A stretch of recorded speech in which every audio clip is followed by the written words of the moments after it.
What if self-care isn't always about doing something for yourself at all, but doing something small for someone else instead?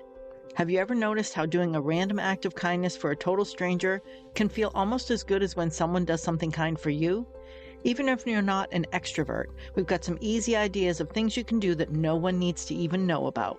This podcast is always 20 minutes or less, so you don't have to feel overwhelmed or overhaul everything in your life, but just make small, simple changes to create more calm and peace. To get to your better life, make small changes and begin to live it. Welcome back, friends, or hello for the very first time. I'm so glad you're here today, wherever you're listening from, whether you're driving, folding laundry, or just sitting somewhere quiet having this little moment for yourself. Today we're talking about self-care that doesn't sometimes feel like self-care, and that's random acts of kindness. Not grand gestures or the kind that needs an audience, but the small, quiet ones. I think more people are doing this than we know, and it really matters and makes a difference more than we realize, especially at times when we feel disconnected or worn down. So let's get into it. I want to start with a little bit of history because while random acts of kindness are, well, random, the phrase isn't. The phrase random acts of kindness actually traces back to something a writer named Anne Herbert scribbled on a placemat at a restaurant in California back in the early 1980s. She wrote something along the lines of, "Practice random kindness and senseless acts of beauty." It was as an offset to the phrase, "random acts of violence and senseless acts of cruelty." And that little phrase eventually spread and became something of a movement. What started as one sentence on a placemat turned into an entire cultural idea, one that reminds us kindness doesn't need a plan. It can just happen, unfolding in the middle of an ordinary day. I love that the whole concept began so small because that's really the heart of what we talk about here every week. Little by little really can become something meaningful. That idea of one small gesture multiplying into something much bigger actually reminds me of a movie that is one of my favorites called Pay It Forward.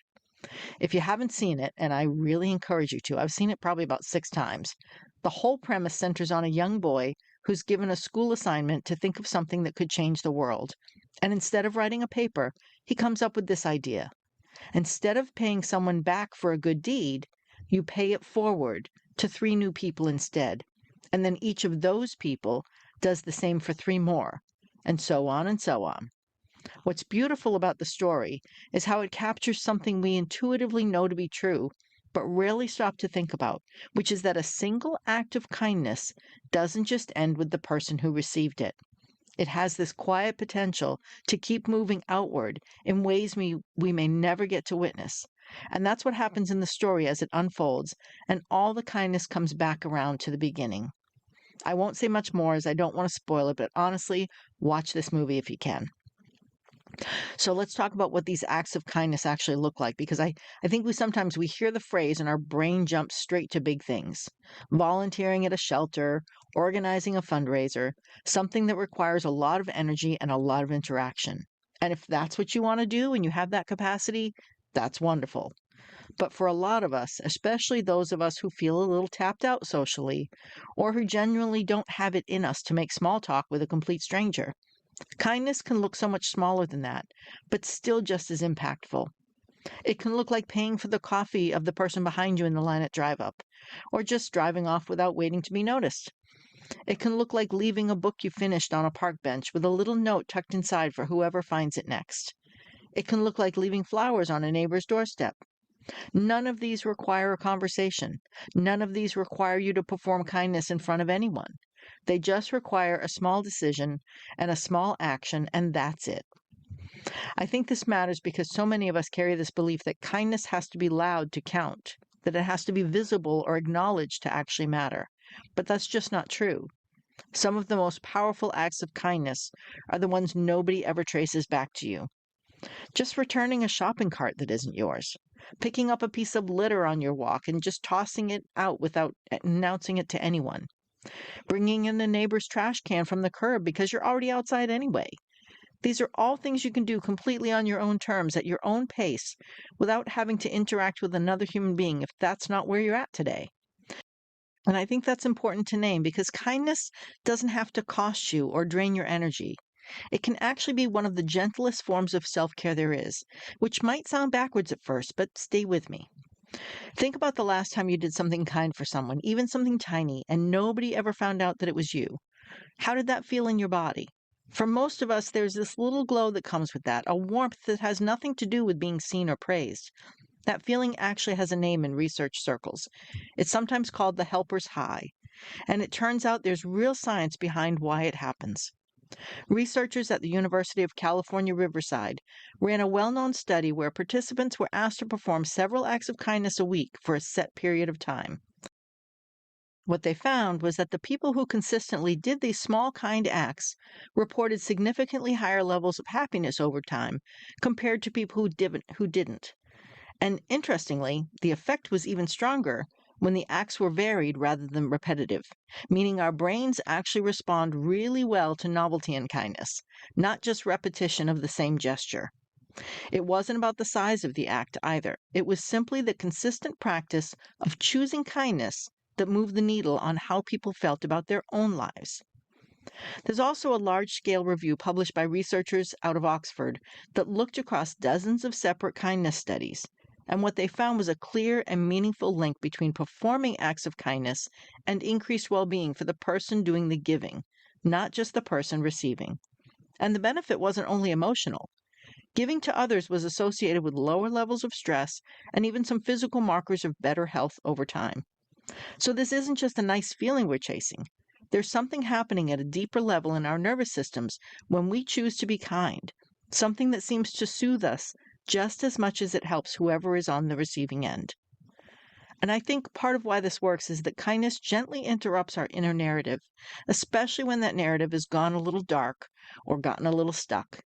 If you've been in your head, your own head lately, replaying worries or feeling low, choosing one small act of kindness can act like a tiny circuit breaker. It doesn't erase what you're feeling, and it's not about bypassing real emotions. We've talked before about how your feelings are always valid and never something to rush past. But it does give your mind something else to focus on for just a moment, something outside the loop it's been stuck in. And that small shift in focus can be surprisingly powerful. Now, I want to acknowledge that some of you listening today might be thinking, well, that all sounds nice, but I don't have the energy to be kind to anyone else right now. I'm barely holding myself together. And if that's you today, I want you to know that's such a valid place to be. And I'm not here to guilt anyone into performing kindness when you're running on empty. But sometimes the very act of doing something small for someone else is what actually pulls us out of our own heaviness, even just a little. Not because our problems disappear, but because for one small moment we stop being the only main character in our own story. And that shift can be relieving rather than draining, especially when the act itself asks so little of us. Think of it this way: when we're struggling, our attention tends to narrow. We get tunnel vision on our own pain, our own list of worries, our own exhaustion. And that narrowing can actually make everything feel heavier than it might otherwise feel. A tiny act of kindness can widen that lens just a little bit. It reminds your nervous system that you still have something to offer, that you're not just a person who receives hardship. You're also someone capable of creating a little good in the world, even on a hard day. And that reminder alone can be truly feel like it's a healing feeling. There's a quote from Aesop that no act of kindness, no matter how small, is ever wasted. It's not about scale. It's not about whether the person you helped ever finds out it was you or ever says thank you. The value exists the moment the kindness happens, independent of anything that comes after. I think a lot of us grew up believing that good deeds only count if someone notices. But that's simply not true. And honestly, releasing that belief can make kindness feel a lot lighter and a lot more sustainable to practice regularly because the pressure gets lifted of trying to do the right good deed or doing it the right way. All good deeds are simply that, good deeds. So let's talk about something small and real that you can do today. Because as we always say here, small is where the shift begins. And I want you to think of one act you could do this week that requires zero conversation. And if you're stuck, here's a list of a few. Hold the door open for someone, man, woman, young, or old. I promise you don't have to have a conversation or even make eye contact if you don't want to. Leave a little tail of toilet paper hanging off the roll in the public bathroom so the next person doesn't have to keep turning and turning trying to find it.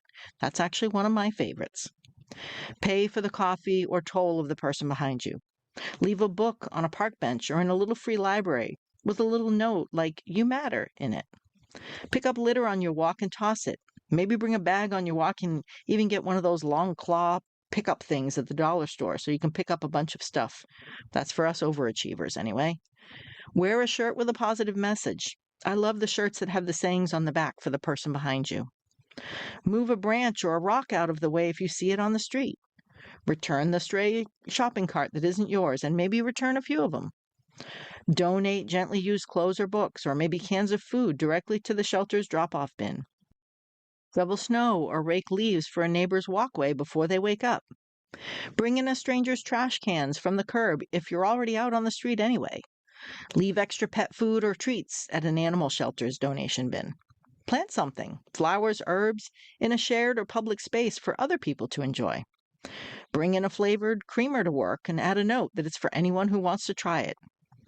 Those are all easy, so just pick one. You don't need a list of 20 things to accomplish this week. You just need one small, doable thing that fits into your actual life and your actual energy level right now.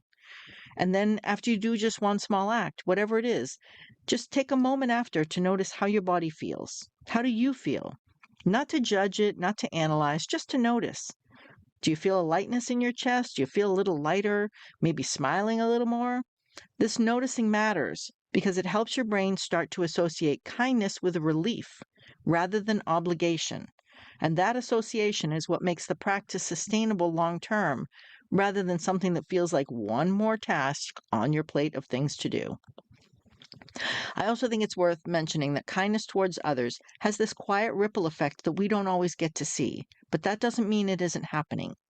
When you leave an extra tip for the waitstaff, if you have it, you have no idea what that server's day has looked like or what that extra bit of money means to them today. When you fill a donation bin in your neighborhood, you don't know which family walks by that night needing exactly what you left there. And I think there's something beautiful about doing good without needing the full story, without needing to witness the impact firsthand. It requires a kind of trust, a trust that good put out in the world does something, even when we don't get to watch it happen. And then that trust begins to turn towards you, and you trust that you are a good human, that no matter what happens, you trust your heart to be loving. I also want to gently mention, because I think it matters, that kindness isn't only something you extend outward. Sometimes the same principles apply inward. If the idea of doing something kind for a stranger today feels like too much, consider directing that same energy toward yourself first, making yourself an actual meal instead of skipping it, letting yourself rest without guilt, speaking to yourself the way you'd speak to a friend having a hard day.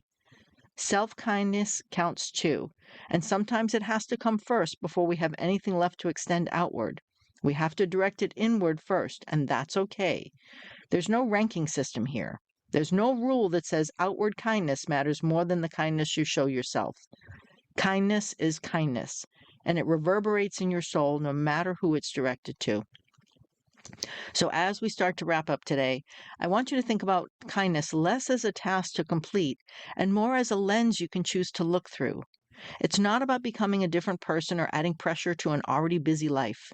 It's about noticing the small windows that already exist in your day and choosing every once in a while to look through one of them and do something. A flower for a stranger, a kind word left behind for someone you'll never meet, an extra can of soup dropped in a donation box on your way into the store. None of it needs to be big. None of it needs an audience. It just needs to be done and felt within your own heart. And if today's episode gave you even a small little spark, I'd love for you to think of one person who might need to hear this, especially someone who feels overwhelmed by the idea of connecting with people, but still has so much good to give in their own quiet way. Sending them this episode or sharing it with them, noting that this made you think of them, can be its own random act of kindness.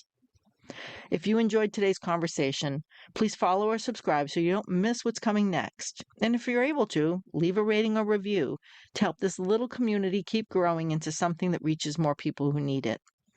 Thank you for spending this time with me today, and thank yourself too for choosing to show up for your own peace, even in a small way like this. Maybe listening in today is your own kindness to yourself.